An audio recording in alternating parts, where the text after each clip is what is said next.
இப்போ கண்டிப்பா வந்து ஒரு சோகமான விஷயம் நடக்க போகுது அப்படிங்கிறது ஏற்கனவே ப்ரோமோலாம் பார்த்தம்போது தெரியும். ஆனா, அத எப்படி சொல்லப் போறாரு பாண்டியன் அப்படிங்கிறத தான் வந்து நமக்கு வந்து அவருடைய கேரக்டரே இப்படி ஒரு மாரி மூர்க்கத்தனமான கேரக்டரா காமிக்கிறதுனால அது ரிஃப்ளெக்ட்டும் ஆகுது.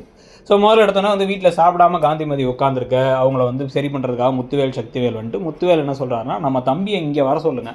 சொத்த 3ஆ பிரிச்சு அவனுக்கு அவ்வளோ சொத்துக்கு அதிபதின்னு சொல்லிட்டு சூப்பரா வந்து அவனுக்கு ஒரு கல்யாணத்த பண்ணி வைக்கலாம்னா, அதுக்கு சக்திவேலுக்கு உடன்பாடு இல்ல.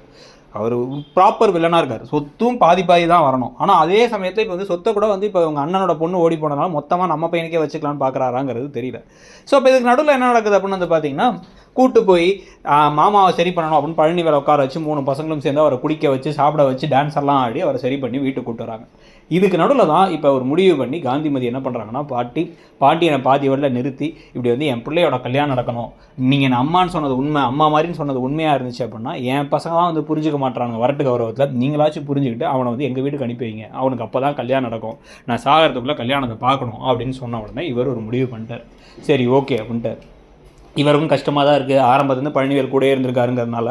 ஆனாலும் வந்து எல்லாரும் உட்காந்து சாப்பிடும் பொழுது பழனிவேல் அவருடைய சோகங்களை மறைச்சிக்கிட்டு எல்லாத்தையும் சிரிக்க வச்சு சந்தோஷப்படுத்தி, என் கல்யாணத்தை பற்றிலாம் பேசாதீங்க, இதெல்லாம் ஒரு பெரிய விஷயமா, அக்கா எவ்வளோ அழகாக சாம்பார் வைக்கணும்னு பேசிகிட்டு இருக்கும்போது நீ வந்து நான் ஒரு முடிவு எடுக்கிறேன், இந்த வீட்டில் இருந்தால் வந்து உனக்கு கல்யாணம் நடக்காது, ஆனால் நீ உங்கள் அண்ணன் வீட்டுக்கு போயிடு அப்படின்னு எல்லாரும் இருக்கும்போது இட்லியில் கை வச்சு சாப்பிட்டுட்டு இருக்க மனுஷன்ட்ட சொல்கிறார். தனியாக கூட சொல்லியிருந்திருக்கலாம்.